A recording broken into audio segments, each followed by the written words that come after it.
पटना का एक high profile मामला, चर्चित नाम आईएएस संजीव हंस, जिनको लेकर के एक बार फिर से बिहार में चर्चाएं बढ़ गई।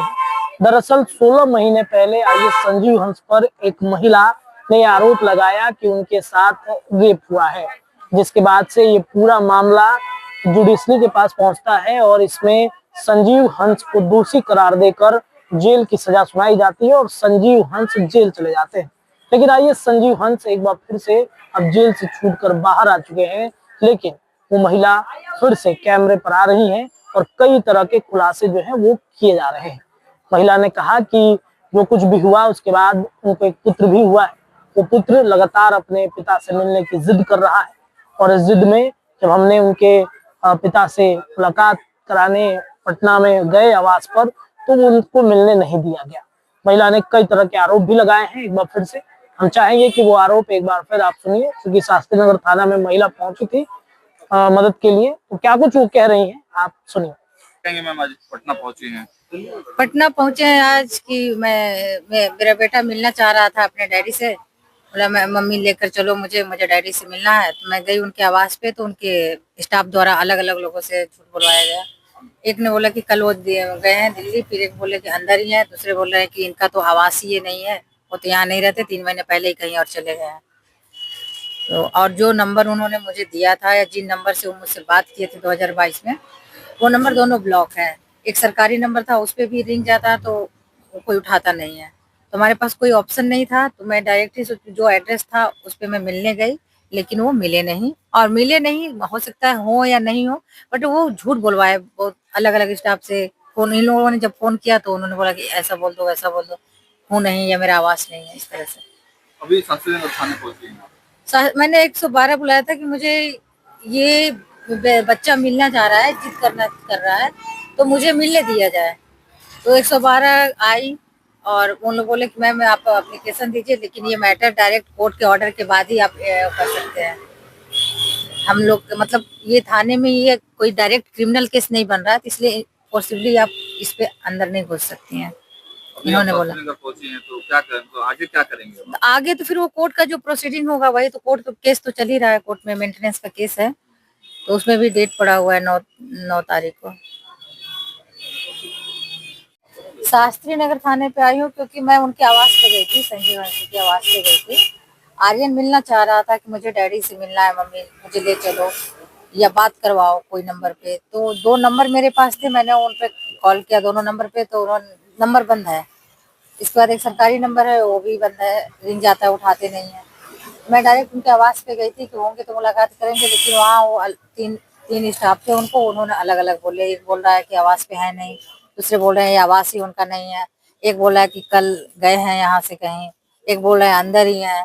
तो मुझे अलग अलग लोगों से उन्होंने फोन करके अलग अलग चीजें बोलने के लिए बोला होगा, या इन लोग झूठ बोल रहे हैं, मतलब झूठ बोला गया, मिले नहीं। तो फिर आप थाने पर आए? क्योंकि हम 112 बुलाए थे कि मुझे मिलना है, अंदर जाने दे मुझे, क्योंकि वो यहीं रहते हैं, उसी एड्रेस पे केस मैंने जो अभी मेंटेनेंस केस किया है, इसी एड्रेस पे नोटिस रिसीव नहीं किए हैं। नोटिस के ऊपर लिखा गया है कि साहब से पूछा गया तो उन्होंने बोला कि नोटिस रिसीव नहीं, लिख दो कि साहब रिसीव नहीं करेंगे, ऐसा लिख कर भेजा हुआ। तो एड्रेस तो यही है, तो मैं मिलना चाहिए, लेकिन पोस्ट आए, बोले कि डायरेक्ट क्रिमिनल केस नहीं बन रहा है मैम, तो इस थाने आप सिविल कोर्ट से आएंगे, इसके बाद ही हम पॉसिबली उनके घर जा सकते हैं। आखिर क्या चाहती हैं आप इस पूरे मामले में, क्योंकि बहुत सारी बातें ये भी आ रही है कि आपने समझौता कर लिया है उनसे। कैसे, कौन सा आपको फ्लैट मिला है बाहर? नहीं, फ्लैट मिला है, वो फ्लैट मिला है, तो क्या इससे बच्चे की परवरिश में फादर का कोई योगदान नहीं होता है?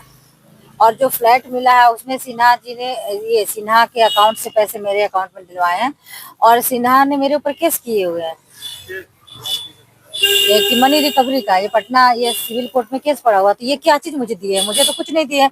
ये तो एक कॉन्स्पिरेंसी किया गया कि गायत्री यादव ने अगर आवाज उठाई है, तो ये जितने भी बड़े लोग हैं जो ये दबाने की और धमकाने की, जो मुझे काम करके मेरे एफआईआर करवाने में जो डिले करवाए, ये 5 साल जो एक आज इनका एफआईआर क्वैश हुआ, क्यों क्वैश हुआ? डिले की वजह से, डिले इनके डर और धमकी के कारण हुआ। तो ठीक है, मैं उस जजमेंट से भी संतुष्ट हूँ, लेकिन अब बच्चा है और आप इसको एक्सेप्ट कर रहे हो, तो फिर आप बच्चे की परवरिश में क्या, बच्चा घर देने के बाद बाप बच्चे से बात नहीं करता है? तो ये इनका योगदान होना चाहिए बच्चे की परवरिश में। अब ये मिलना चाहेगा तो ये कह देंगे कि हम तुमको घर दिए हैं इसलिए हम बेटे से नहीं मिलेंगे। तो ये इन अब मैं यही चाह रही हूँ ना कि एक बच्चे की जैसी परवरिश होती है, इनसे बातें करे, आर्यन से मिले, मेरी लाइफ स्टाइल की कम से कम बच्चे की एक अच्छी जिंदगी हो। ये कम से कम बात भी कर ले फोन पे तो वो भी नहीं करते हैं। बच्चे का एडमिशन वगैरह हुआ या नहीं? बच्चे के एडमिशन के लिए उन्होंने अपना आधार कार्ड दिया था, मैंने स्कूल में लगाया है, फादर नेम में उनका नाम है, बर्थ सर्टिफिकेट भी उनके नाम पे बन गया, सारी चीजें उनकी 1000 रिकॉर्डिंग्स है मेरे पास। अगर आप मीडिया वाले चाहे तो मैं 2-4 रिकॉर्डिंग आप लोग को दे दूं, जिसमें वो घर देने की बातें, बच्चे को बर्थ सर्टिफिकेट देने की बातें एक्सेप्ट कर रहे हैं कि मैं बर्थ सर्टिफिकेट के लिए अपना आधार कार्ड दे रहा हूँ, बर्थ सर्टिफिकेट बन जाएगा, मैं मिल के बात करता हूँ। तो आप पब्लिकली डायरेक्टली अब आप ये चाह रहे हैं कि मैं इनकी सारी चीजें वायरल करूं, मीडिया में आए, इनकी रिकॉर्डिंग्स। जब सब कुछ एक्सेप्ट कर लिया हो तो अब बात करने में क्या प्रॉब्लम है बच्चे से, मुझे ये समझ में नहीं आ रहा है। सोशल मीडिया में यहाँ तक भी चर्चा हो रही है कि आपने विदेश में भी उनसे फ्लैट्स वगैरह लिए। नहीं, मैं कभी विदेश गई नहीं हूँ, ठीक है। आप पासपोर्ट चेक कर सकते हैं, मैं कभी भी विदेश गई नहीं हूँ, मेरा विदेश में कोई लेना देना नहीं है। इनकी ब्लैक मनी से पेट्रोल पंप चलता है तो मेरे नाम पे नहीं चलता, इनकी बीवी के नाम पे चलता है, और पता नहीं जो भी चलता है ब्लैक मनी से क्या खरीदे नहीं, उसमें मैं ज्यादा कुछ नहीं बोल सकती हूँ। जो ईडी में आया उसके अकॉर्डिंग मैं बता रही हूँ। और मैंने कोई कहीं एक फ्लैट मुझे दिया गया है प्रयागराज में, मेंटेनेंस के तौर पर। मेंटेनेंस के लिए कुछ भी नहीं दिया गया है। इसके बाद मैं छोटे बच्चों को पढ़ा रही हूँ, उससे अपने बच्चे को पाल रही हूँ। मैं मेंटेनेंस के लिए मैंने अभी केस किया हुआ है सिविल कोर्ट में, इलाहाबाद सिविल कोर्ट में। तो अभी कोई मेंटेनेंस नहीं दिया जा रहा है, कोई बात नहीं की जा रही है, बस मैं बच्चे के साथ अकेले बच्चा पाल रही हूँ। कितनी परेशानी आ रही है, खर्च वगैरह भी बहुत परेशानियां हैं, खर्च क्या, और अकेले बच्चा पालना बहुत टफ काम है। सबसे बड़ी बात, अब ये बड़ा हो रहा है तो अब बात बात पे पूछता है मुझे डैड से मिलना है, मुझे डैड के पास जाना है। सबके डैड पेरेंट्स मीटिंग में आते हैं, मेरे डैडी क्यों नहीं आते हैं। तो ये इमोशनली बहुत मतलब फील करता है बच्चा कि मुझे मेरे डैड से मिलना है। एडमिशन के वक्त कभी साथ गए या नहीं गए? आधार कार्ड दिए हैं, इसके बाद अभी गए नहीं कभी। प्रयागराज आए थे, इसके साथ रहे हैं 2 दिन, हमारे फ्लैट पे आए हैं एज ए हस्बैंड, हाँ रहे हैं। उससे पहले भी आए थे, मतलब 2-3 बार गए हैं वहाँ, लेकिन एडमिशन के बाद नहीं गए हैं स्कूल में। केस होने के बाद आपसे मिले? हाँ, केस, ये फ्लैट भी केस होने के बाद ही दिया गया है। फ्लैट जो दिया गया ये केस करने के बाद ही दिया गया, केस से पहले नहीं दिया गया। केस से पहले तो फिर नंबर मेरा ब्लॉक था, केस से पहले कुछ नहीं था। आखिर आपको क्यों नहीं एक्सेप्ट करना चाहते? अब ये सवाल तो वही पूछते हैं, वो क्यों नहीं करना चाहते हैं।